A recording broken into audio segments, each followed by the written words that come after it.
प्रधानमंत्री नरेंद्र मोदी शुक्रवार को आंध्र प्रदेश की यात्रा करेंगे। वे ग्रीनफील्ड राजधानी अमरावती में कई परियोजनाओं की आधारशिला रखेंगे और कई का उद्घाटन करेंगे। इनकी लागत करीब 58,000 करोड़ रुपए है। अमरावती ग्रीनफील्ड कैपिटल परियोजना में विधानसभा, सचिवालय, उच्च न्यायालय और न्यायाधीशों की रिहायशी इमारतों का निर्माण करना है। अमरावती में निर्माण परियोजना दूसरी बार शुरू हो रही है।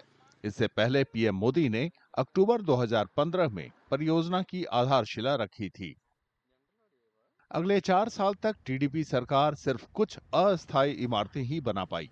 इनमें सचिवालय, उच्च न्यायालय की इमारत और कुछ आधी अधूरी रिहायशी इमारतें शामिल थीं। When the new government, NDA government came, our Honorable CM gave instructions to restart the work.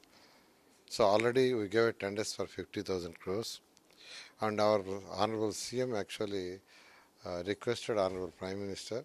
He is coming to Amaravati and he is going to restart this work. 2019 में सत्ता में आई वाईएस जगनमोहन रेड्डी की अगुवाई वाली सरकार ने नायडू की महत्वाकांक्षी परियोजना को रोक दिया। करीब 1 साल पहले सत्ता में आने के बाद टीडीपी सरकार ने ग्रीनफील्ड परियोजना में नई जान फूंकी। Government taken into the several steps under the dynamic leadership of Nara Chandrababu Naidu garu to construct the capital city in a bigger way, and they started to invited the bidders for 54,000 crores, and with the help of the great leader, our Prime Minister Narendra Modi ji also given a clear support by way of given the assistance support, given the assistance support to the assistant for getting the loan from the World Bank. Narendra Modi గారితో కూటమి ప్రభుత్వం ఏర్పడ్డాక ఇప్పుడు ఆయన పార్లమెంట్లో కూడా దీన్ని కొన్ని డబ్బులు కేటాయించిన తర్వాత పార్లమెంట్ బడ్జెట్లో కూడా అమరావతి రాజధానికి పోలవరానికి నిధులు కేటాయించిన తర్వాత అప్పుడు తృప్తిపడి ప్రజలు పర్లేదు నరేంద్ర మోడీ గారు మనకి సెంట్రల్ గవర్నమెంట్ సహకరిస్తుంది, బాగానే అభివృద్ధి అయింది అని చెప్పి అనుకుంటే, అట్లానే ఇప్పుడు ఆయన వరల్డ్ బ్యాంక్ నుంచి కానీ లేకపోతే సెంట్రల్ గవర్నమెంట్ నుంచి కానీ ఇంకా కొన్ని బ్యాంకుల నుంచి కానీ అందరూ నిధులు బాగా వస్తున్నాయి, ఇస్తారు అని చెప్పి ఇస్తున్నారు కూడా ఆల్రెడీ। स्थानीय उद्योगपतियों ने भी नए सिरे से परियोजना शुरू करने का स्वागत किया है। उनका कहना है कि नई राजधानी न सिर्फ राज्य की अर्थव्यवस्था बल्कि राष्ट्रीय सकल घरेलू उत्पाद में भी अहम योगदान देगी।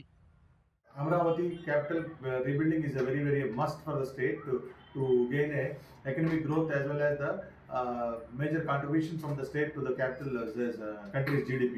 That is one thing, and we also believe that this is going to be the top class greenfield cities in the country. Not only the country, it is, even if you look at the worldwide, is going to the top class greenfield city. And Normal for AP state government is already working with the master plan of Normal Force team, and it has come up so nicely, and we are all eagerly looking forward for a very good startup and completion. The completion this time government has set up a 30 months timeline, which is really going to build up high confidence among the people and the investors, and we welcome this move on behalf of AP Chambers. हालांकि विपक्ष में बैठी YSRCP ने शुक्रवार के कार्यक्रम के लिए की गई व्यवस्थाओं की आलोचना की। కర్ఫ్యూని తలపించేటువంటి పద్ధతిలో అమరావతి చుట్టుపక్కల ప్రాంత ప్రజానికి అందరినీ కూడా ఇబ్బంది పెడుతున్నారు గత 2 రోజులుగా। ఇవాళైతే మరీ విపరీతంగా, రేపు కోర్టు ఉంది, ఆ కోర్టుకి ప్లేడర్లు కూడా అలౌ చేస్తారా లేదా అనేటువంటిది కూడా బిగ్ క్వశ్చన్గా ఉంది। కాబట్టి ఇప్పటికైనా కానీ కూడా ఆ ప్రాంతాన్ని డెవలప్ చేయడానికి మోడీ గారి ద్వారా ఎన్ని లక్షల కోట్ల రూపాయలు గ్రాంట్గా తెస్తారో చెప్పాల్సిన బాధ్యత ఈ రాష్ట్ర ప్రభుత్వం పైన ఉంది। उम्मीद है कि अमरावती ग्रीनफील्ड कैपिटल परियोजना का काम दिसंबर तक जोर पकड़ लेगा।